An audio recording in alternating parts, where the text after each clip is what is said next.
કે આપણા ઘરમાં કોઈ બી ભાઈ જો દારૂ પીને આવતો હોય ને તો બહાર કાઢો. આપણે પંપાળીશું ને તો સમાજ બગડશે.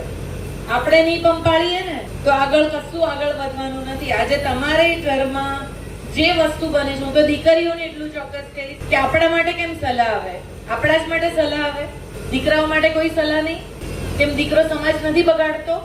આ દીકરી કયા બીજા સમાજમાં ક્યારે જતી હશે જ્યારે આપણા સમાજના છોકરાઓમાં એ સક્ષમતા નહીં હોય ત્યારે? હું તો ઊંધું કહું છું. લો, આપણો છોકરો દારૂ પીતો મળે, આપણો છોકરો રખડતો મળે, આપણો છોકરો કામ કરતો ના મળે, ત્યારે દીકરી કોઈ બીજા સમાજના છોકરા જોડે જતી હશે.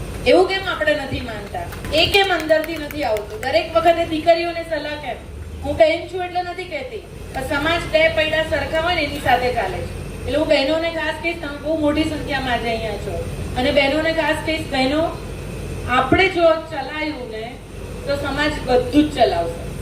આપણે ના ચલાયું તો આગળ કઈ નહીં ચલાવે. અમે બી બહાર ફરીએ છીએ, શું અમને તકલીફ નહીં પડતી હોય કામ કરવામાં? અમે બહાર નીકળ્યા છીએ તો શું અમારા ઘરના લોકો ભૂખ્યા રહેતા હશે? અમે બહાર નીકળીએ છીએ, શું અમારા છોકરાઓને સંસ્કાર નહીં મળતા હોય?